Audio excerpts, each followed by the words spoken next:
الطريقة اللي هنتكلم عنها النهاردة هي فرصة ليك عشان تقدر تدخل أيرلندا ولمدة سنة وتقدر تجددها سنة تانية، يعني قابلة للتجديد بجانب راتب شهري وإقامة ليك في قلب البلد.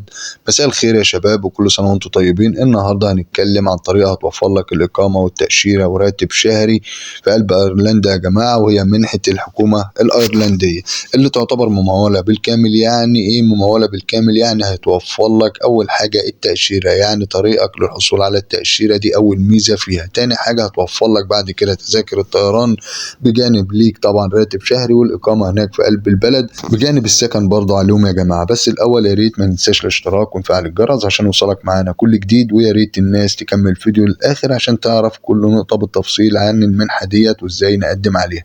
المنحة ديت يا جماعة بتستهدف الطلاب الجامعيين، يعني أي حد حاصل على بكالوريوس أو حتى ليسانس أو أي شهادة عليا وعايز يكمل تعليمه هناك، سواء كنت بقى أدبي أو كنت علمي والظروف طبعا مش مساعداك، فيقدر يقدم على المنحة ديت. لأن زي ما قلنا هيشيلوا عنك كل حاجة، هما اللي هيتكفلوا حتى بمصاريفك وإقامتك هناك في قلب البلد. المنحة دي برضو يا جماعة في جميع التخصصات سواء كانت علمية أو أدبية، يعني قدم وأنت مطمن.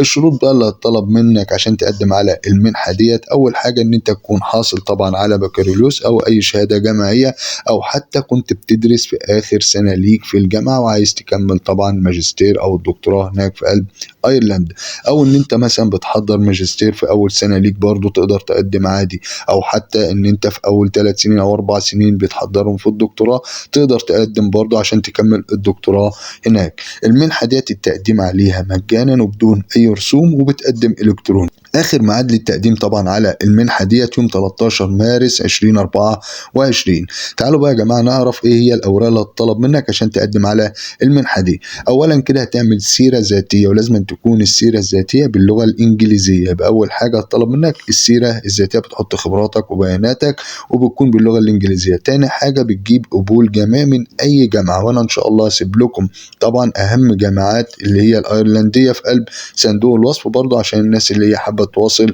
مع الجامعات مباشره. بعد كده بتعمل خطاب تحفيزي محترف، والخطاب التحفيزي ممكن تشوف امثله كتير على الانترنت او تبحث في جوجل وتقدر عادي تعمل الخطاب دوت بنفسك.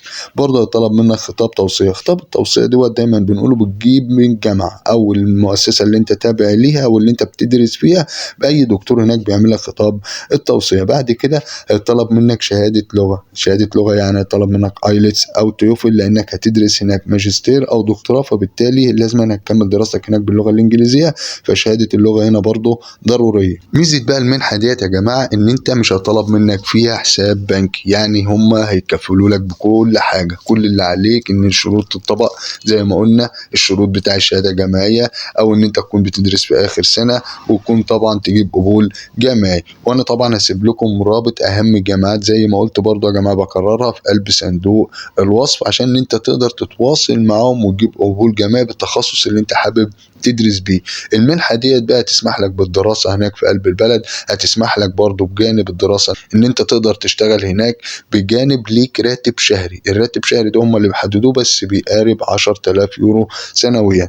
اخر ميعاد للتقديم على المنحه ديت زي ما قلنا 13 مارس 2024. المنحه ديت في كافه التخصصات، يعني سواء انت كنت حابب تعمل ماجستير في تخصص ادبي، حابب تكمل ماجستير في تخصص علمي، تقدم عادي. النتيجه بقى بتظهر امتى عشان الناس برضو بتبدا تسالنا طب احنا قدمنا هنعرف امتى ان احنا اتقبلنا او اترفضنا؟ النتيجه بتظهر في شهر يونيو 2024.